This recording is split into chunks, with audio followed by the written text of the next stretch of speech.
Assalamualaikum warahmatullahi wabarakatuh. Hi everyone. Okay, in this video, I will discuss about how to write paragraphs and essay in English. So, this is a very simple thing that I'm going to discuss, but it's quite important for all of you to have a basic skill of writing. Jadi, sangat penting sekali untuk memiliki kemampuan dasar menulis dalam bahasa Inggris, dan kita mulai dari menulis sesuatu yang sangat sederhana, yaitu menulis paragraf, dan kemudian mengembangkan paragraf itu sehingga menjadi esai dalam bahasa Inggris. Okay. First of all,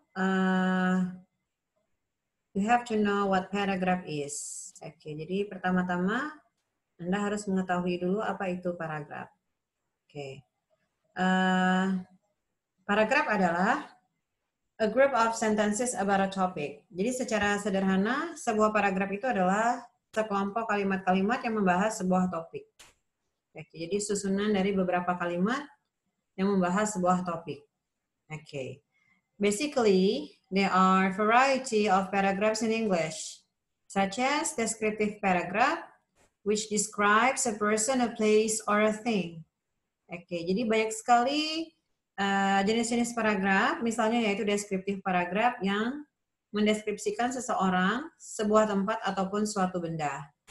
Kemudian yang kedua yaitu example paragraph, which explains the topic by giving examples, yang menjelaskan sebuah topik dengan memberikan contoh. Oke, kemudian number 3, process paragraph, which explains how to do something step by step, yang menjelaskan bagaimana melakukan sesuatu secara bertahap, melalui beberapa prosedur. Kemudian yang keempat, opinion paragraph, which expresses someone's feelings, ideas, and opinions about a topic. Oke, jadi paragraf yang mengekspresikan perasaan, ide-ide maupun pendapat akan suatu topik dari seseorang. Oke, jadi ada berbagai macam jenis paragraf. Kemudian, bagaimana sih menulis sebuah paragraf? Tentu saja kita harus mengetahui bagaimana cara mengembangkan sebuah paragraf. Oke, paragraf itu sendiri memiliki struktur atau organization, atau saya sebut dengan paragraph organization. Oke, a typical paragraph has a topic sentence, supporting sentences, and a concluding sentence. Jadi, secara umum paragraf itu memiliki 3 struktur utama. Yang pertama itu kita kenal dengan nama a topic sentence atau kalimat topik. Oke, mungkin bahasa Indonesianya bisa dibilang dengan kalimat utama atau ide pokok. Kemudian bagian yang kedua yaitu supporting sentences, kalimat-kalimat pendukung yang tidak mungkin cuma hanya satu kalimat. Bisa 2, 3, 4, dan lebih. Kemudian, bagian yang ketiga yaitu a concluding sentence, yaitu sebuah kalimat penutup atau kesimpulan. Okay, I will discuss this organization one by one. We start from the topic sentence. What is topic sentence? What is the function of topic sentence? Topic sentence introduces the topic and tell what the writer will say about the topic. Jadi, kalimat topik itu memperkenalkan topik dari sebuah paragraf dan memberitahukan apa yang penulis akan katakan tentang topik tersebut. Oke, jadi itulah topic sentence. Oke. So topic sentence is very crucial for a paragraph because in the topic sentence we will know what the writer will discuss for the rest of the paragraph. Oke, kemudian yang kedua yaitu supporting sentences atau kalimat-kalimat pendukung.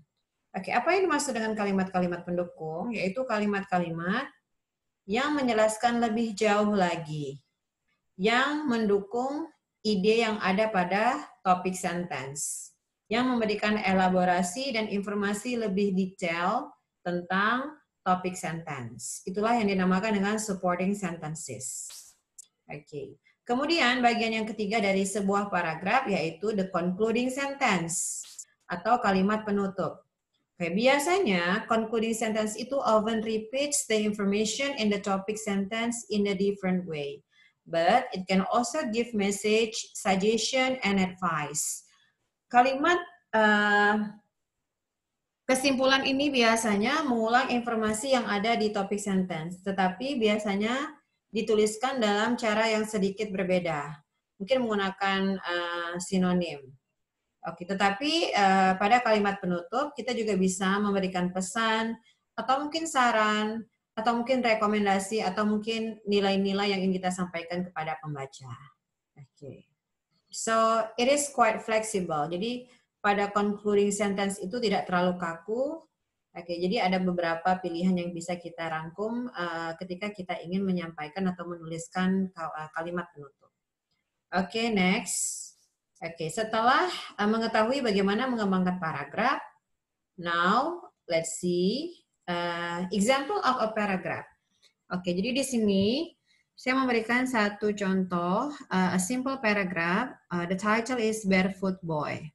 Oke, I had a scary experience when I was a young boy. Oke, kalimat inilah yang dinamakan dengan topic sentence. Jadi kalimat utama yang menjelaskan tentang topik dari paragraf tersebut. Kemudian kita lihat kalimat berikutnya. Oke, yang berwarna biru ini semuanya adalah supporting sentences, yaitu kalimat yang menjelaskan tentang topik sentence secara detail. Jadi kalimat inilah yang mengelaborasi topik sentence. Kita lihat, one evening while my parents were eating dinner, I was playing barefoot in the yard with my toys. Even now, I still remember the perfume of the flowers and the moisture of the glass. While I was sitting on the grass and playing with a truck, I looked up at the sky and my attention was distracted by the beauty of the stars. Then I felt something cold and smooth slide over my feet. I stayed perfectly still, but I looked down at my feet. Then I saw a snake slowly slithering over my toes. I felt terrible and afraid, so my heart beat very fast. After the snake moved away, I screamed to my parents for help, and they captured the snake and took it away. The experience frightened me, and I never went outside barefoot again. Oke, jadi kalimat yang berwarna biru inilah yang dinamakan dengan supporting sentence, elaborasi dari topik sentence. Dan kalimat terakhir inilah yang dinamakan dengan concluding sentence, yaitu kalimat kesimpulan. The experience frightened me and I never went outside barefoot again. Oke, frightened me ini adalah synonymous with scary experience. Oke, jadi frightened and scary itu memiliki makna yang sama. Oke, jadi sangat simpel sekali untuk membuat sebuah paragraf, tapi kita harus mengetahui teori bahwa paragraf itu terdiri dari 3 bagian, topic sentence, supporting sentences, dan yang terakhir yaitu concluding sentence. Okay, now I will discuss the organization of a paragraph started from the topic sentence. Oke, jadi saya akan membahas secara spesifik apa itu yang dimaksud dengan topic sentence. Well, the topic sentence is usually the first or the second sentence in the paragraph. It introduces a new idea. It presents the topic and explains what the writer will say about a topic. This explanation is called the controlling idea. Jadi kalimat topik itu biasanya adalah kalimat pertama atau kedua dalam sebuah paragraf. Oke, kalimat inilah yang memperkenalkan ide baru. Kalimat ini yang menyajikan topik dan menjelaskan apa yang penulis akan sampaikan tentang topik tersebut.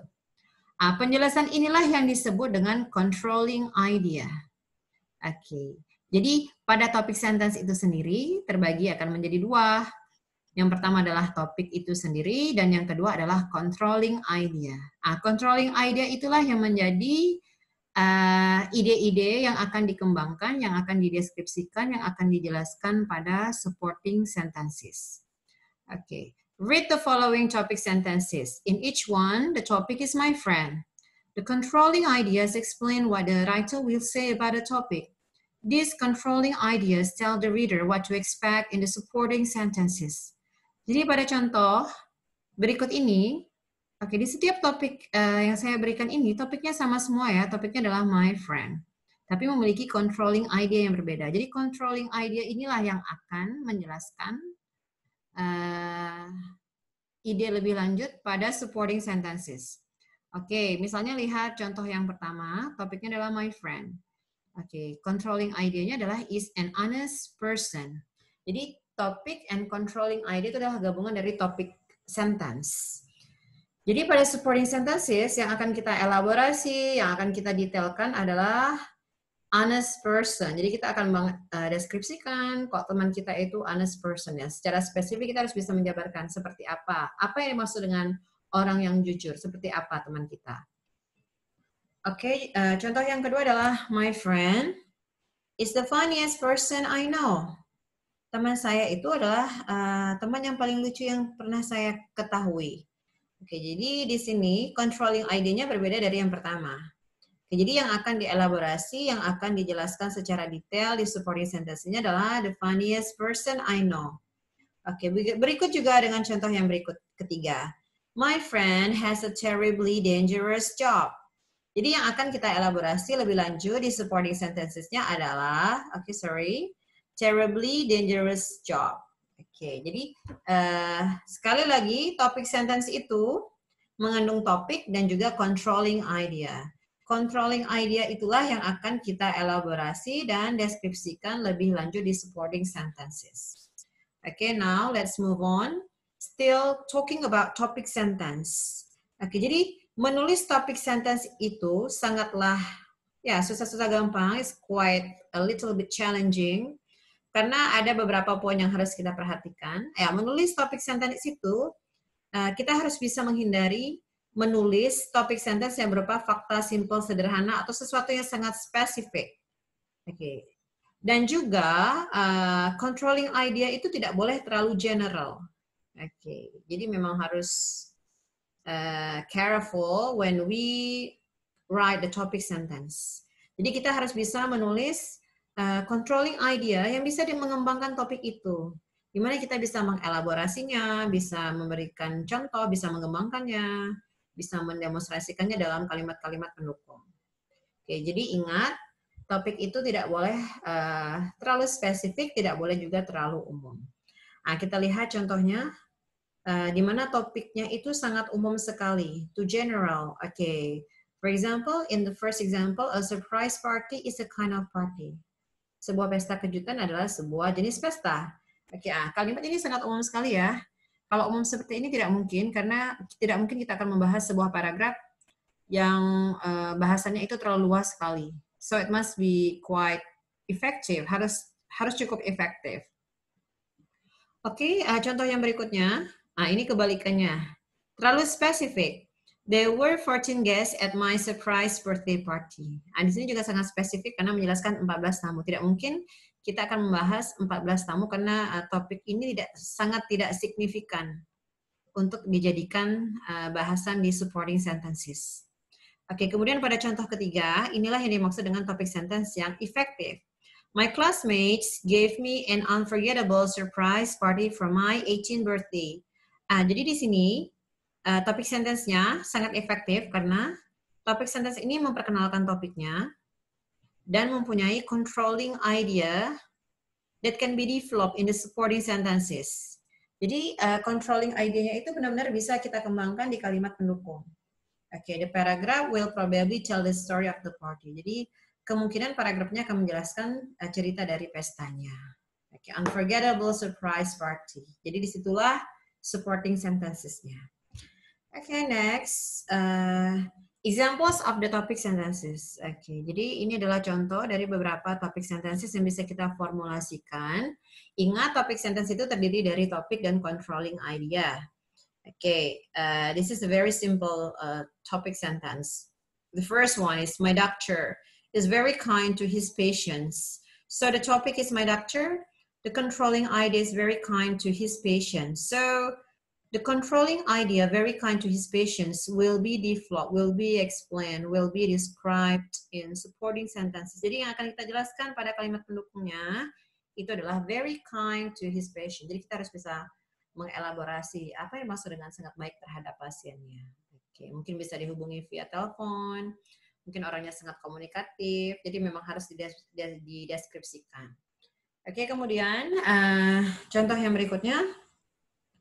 WhatsApp application has become popular among teenagers. Aplikasi WhatsApp telah menjadi sangat populer di kalangan remaja. Oke, jadi kita harus mengekspresikan, mengelaborasi apa yang dimaksud dengan populer. Popular, oke, popular. Oke, kemudian hiking is the best way to explore nature closely. Oke, sama ya. Jadi controlling idea-nya adalah best way to explore nature closely. Yang akan kita elaborasi pada supporting sentences-nya. Mengapa sih hiking dianggap sebagai cara yang baik untuk mengeksplor alam dengan dekat? Kemudian pets are good companion for older people. Oke, binatang peliharaan adalah teman yang baik untuk orang yang sudah tua.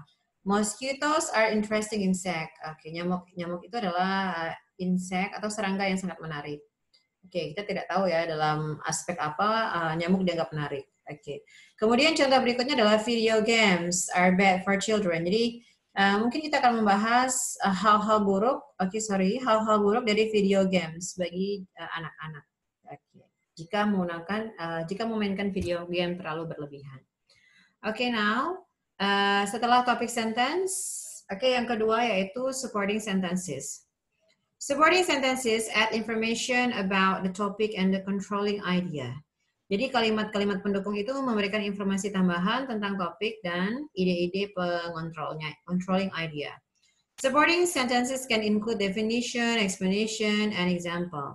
Kalimat-kalimat pendukung ini bisa ditulis dengan berbagai cara, misalnya dengan memberikan definisi, penjelasan, maupun contoh-contoh. Jadi bebas ya, kita bisa memberikan definisi, atau mungkin sekedar penjelasan secara deskriptif, ataupun kita langsung memberikan contoh, is okay. Read the topic sentence below, then study the types of supporting sentences that may follow it.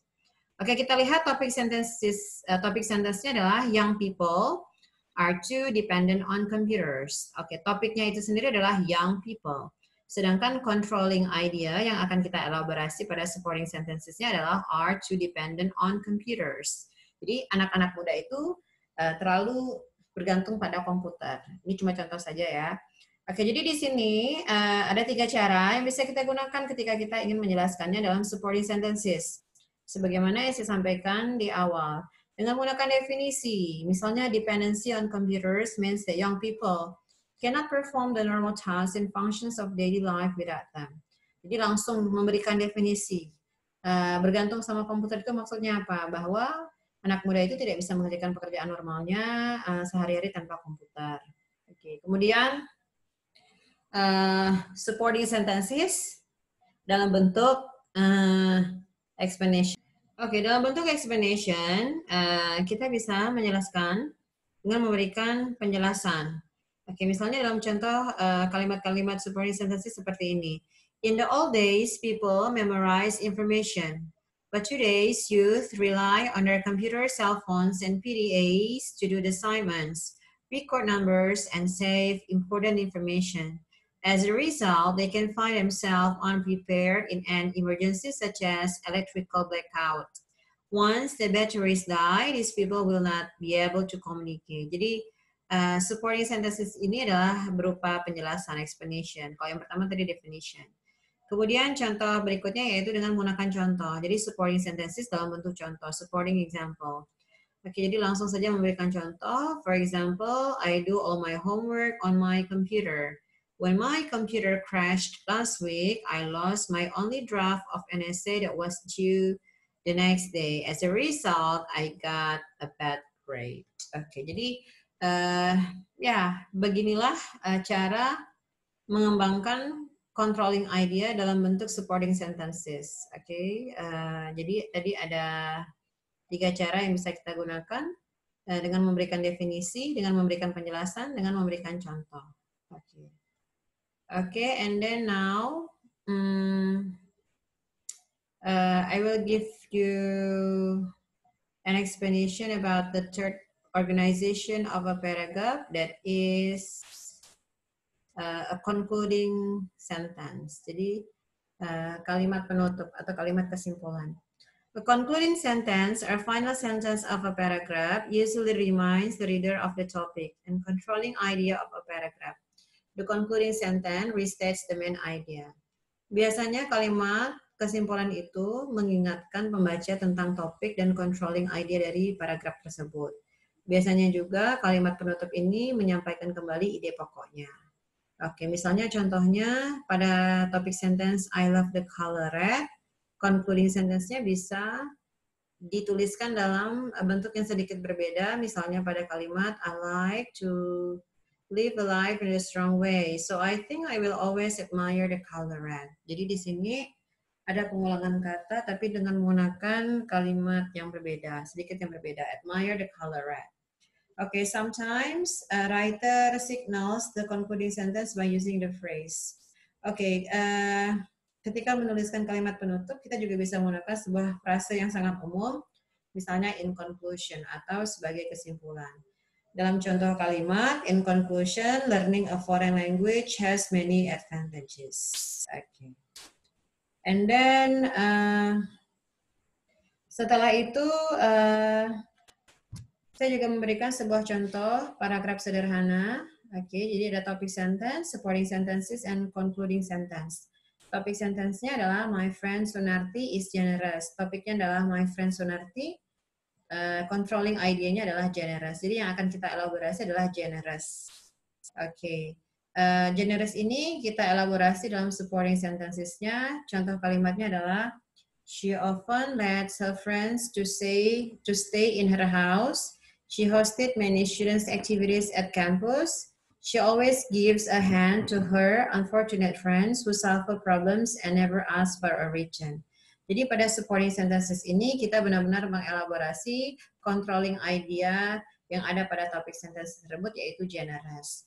Dan yang terakhir yaitu concluding sentence. Okay, Sunarti is one of the most generous persons that I have ever known. Okay. Okay, next. How to organize supporting sentences. Okay, how to organize supporting sentences. Okay, jadi bagaimana sih menyusun kalimat-kalimat pendukung. Oke, topik sentence. Misalnya saya menulis topik sentence, I am an organized person. Oke, jadi kita bisa menulis supporting sentences yang sangat relevan dengan controlling idea-nya, yaitu organized person. Oke, misalnya saya menulis 3 kalimat pendukungnya. Yang pertama adalah my desk is always neat and tidy. Jadi salah satu indikator orang yang sangat rapi, teratur adalah mejanya selalu bersih dan rapi. Kemudian number 2, I have a system for organizing my papers and I can always find what I need. Oke, pengembangan ide dari I am an organized person ya. Yang kedua itu adalah saya memiliki sistem untuk mengatur tugas-tugas saya dan saya dapat selalu menemukannya ketika saya butuh. Kemudian yang ketiga, my friends always want me to help them to put their clothes in order. Oke, jadi kalimat ini mengelaborasi controlling idea, organized person pada topik sentence ini. Jadi memang ya, ketika mengembangkan supporting sentences, fokus saja pada controlling idea yang kita tulis. Jangan membahas sesuatu di luar konteks tersebut. Jadi supporting sentences merupakan elaborasi dari controlling idea yang ada pada topik sentence. Oke. Oke, and then setelah membahas bagaimana sih menyusun sebuah paragraf, sekarang how to organize paragraphs into essay. Jadi bagaimana menulis paragraf dan menggabungkan paragraf sehingga menjadi essay. Essay itu sendiri adalah arrangement of paragraphs which have the same topic.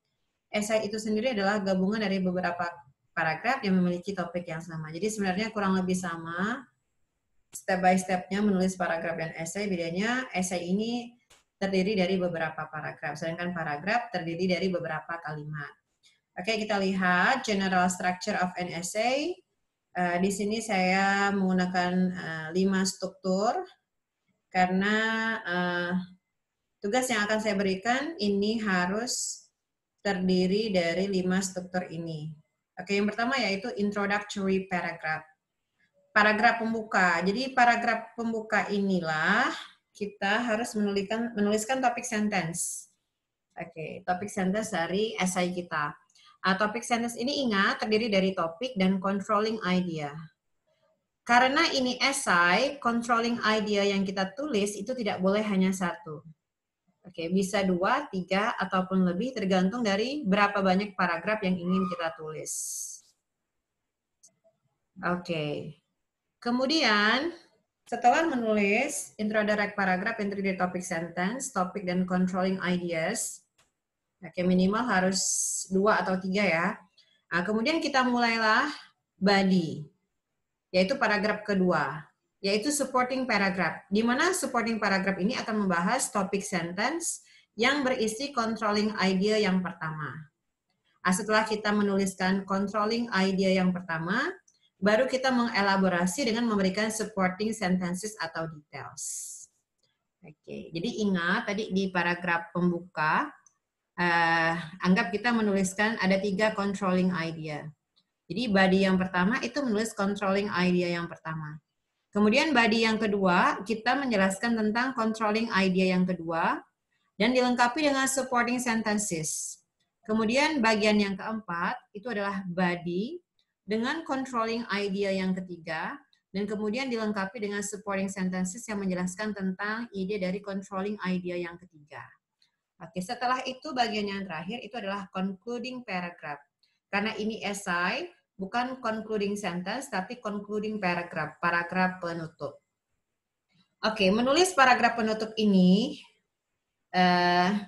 ya bisa berupa ringkasan dari apa yang sudah kita sampaikan di paragraf 1, 2, 3, dan 4. Oke, bisa juga berupa pesan. Bisa juga pengulangan dari topik sentence. Jadi, ya, whatever style you like, you can make it. Okay, so it's not rigid. It's quite flexible. Oke, kemudian inilah contoh sampel pertama dari esai. Oke, jadi ingat esai itu adalah gabungan dari beberapa paragraf yang membahas satu topik yang sama. Oke, di sini judulnya adalah The Benefits of Television. Ingat ketika menuliskan sebuah judul itu harus eye-catching, harus menarik, yang merupakan representasi dari isi dari esai yang kita tulis. Oke, kita lihat paragraf yang pertama yaitu paragraf pembuka, di mana pada paragraf pembuka inilah kita menuliskan topik sentence yang terdiri dari topik dan controlling idea. Oke, kita lihat. There are many benefits of television for the viewer such as, ini S-nya kebanyakan ya, such as it provides relaxation, entertainment, and education. Nah, inilah yang dinamakan dengan controlling ini yang dinamakan dengan topik sentence. Topiknya adalah benefits of television, controlling idea-nya adalah it provides relaxation, entertainment, and education. Jadi di sini ada 3 controlling idea. Nah, inilah yang kita harus jelaskan satu persatu di setiap paragraf body. Oke, jadi kalimat berikutnya ini cuma kalimat pelengkap saja ya, karena tidak mungkin satu paragraf itu cuma satu kalimat saja. Jadi satu paragraf itu minimal harus terdiri dari 3 atau 4 kalimat. Okay, we can get the benefits of television when we watch it in moderation and choose the best content of television programs.